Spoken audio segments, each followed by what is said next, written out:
Hey everyone, welcome to the conclusion of the legend of the Lochnau, and for another adventure with smiles. Now, at the end of the hunt, I think that's where I left you guys off last, Isla, Lori, and Albert, Black Bear Rising and Calm Waters headed back to where I am now, the Nakawaga homestead. And they've been feeling quite confident that the Lochnau had been dealt with.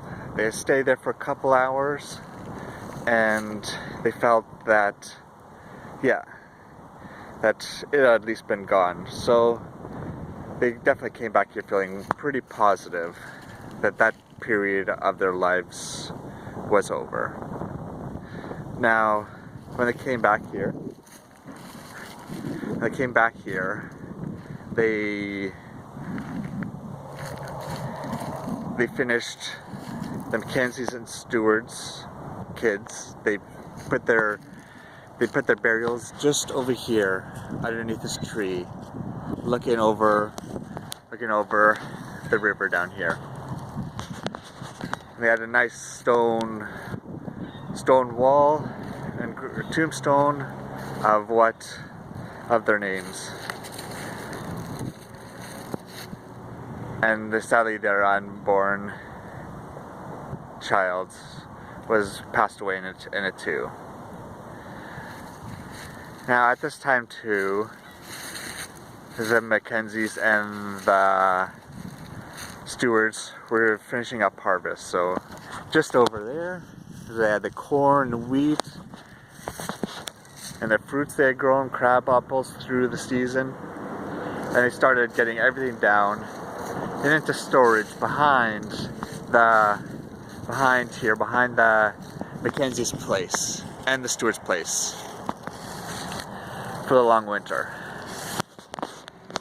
And they had definitely had a great harvest this year, so they were definitely feeling really positive about from previous years in the past. In the last decade there had been some off and on ones, but this year it was great.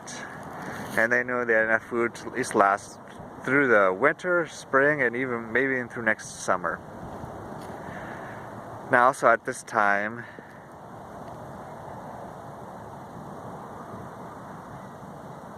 Albert and Susan's kid, right now, he had been working on some bear traps down here, just along this riverbed, because this summer had definitely not been a good year for bears in the area, because definitely the food, definitely the fur traders and the hunters definitely had killed more than they had needed to. So yeah, you had placed it down, placed a couple here. I'll just walk over here. The river's getting quite high around here, so I can't really go down too far, but he had placed one just down here, and one just down, and one, I'm just gonna walk along here, one just down this way a little bit. So he had built them quite a depth, probably like 9 feet down, put some good spikes in there, and some good covering of the foliage, leaves, grass over top of it. And you had put one more down just in this area down here. So when Albert helped, I'm blanking right now, sorry guys. Albert, I'm blanking on his son's name, sorry about that. Albert went to go help his son.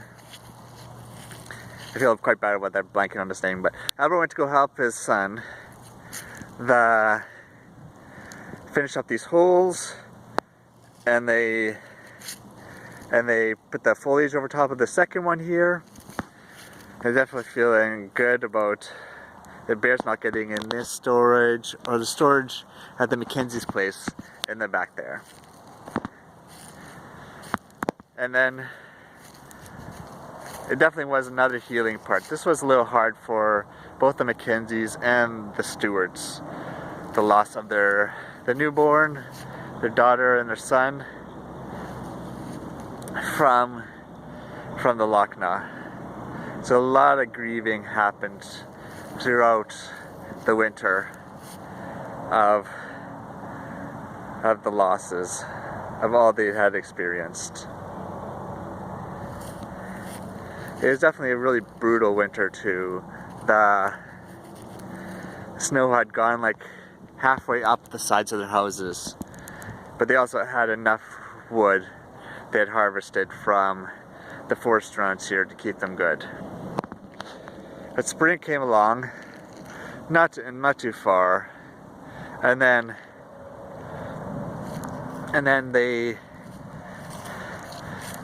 they're definitely glad about that, as the snow melted, and no one likes the winter on the prairies really. So one evening,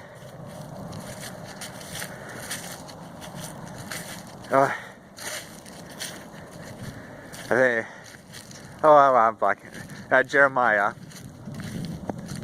had been down here on this riverbed fishing. Again, he heard some wrestling in the bushes just west of him. So wondering, what in the world could this be? He took a couple looks, and then he wasn't able to get a good hold of it at first, but he could see some black skin with a bunch of fur all over his arms. And then you hear this big, like a dog sniffing through the ground. And then just over there, where the highway is, he couldn't believe it, but it was a Lochnau. He had come back, and it was charging through towards him. And he called his dad Albert. He's yelling and yelling, come down here, it's a Lochnau. Albert at first couldn't hear it first, but then he picked it up. He grabbed his musket and bullet and stuck it in there with the powder. It ran down to the shore here. And then his son came running along here. And you can see, just like before when they were on the hunt, there's too little of them, so they figured, let's try to lead him towards a trap. So they ran through here, and then the Lochnau came behind them, and it worked perfectly. The Lochnau fell into the trap, and definitely one of the spikes went through his leg, and he fell on his side too, and through his arm, and through his rib cage. And he's howling, just like a dog that had just broken his leg. So they walked back towards him, and they knew he finally had this Lochnau, and this would be the end of it. So as he moved closer, the Lochnau looked up at him, and just like a wounded dog's face, he was staring up at them, and the tears started coming down the Lochnau's eyes. And Albert just took a second, and he was just blown away by this. Like, it hit his heart a little bit too, but just the anger and rage of what the Lochnau had done to his family and the Stewart's family. He aimed his musket, looked down the barrel, right down the aim of the barrel, and pulled the trigger. And the Lochnau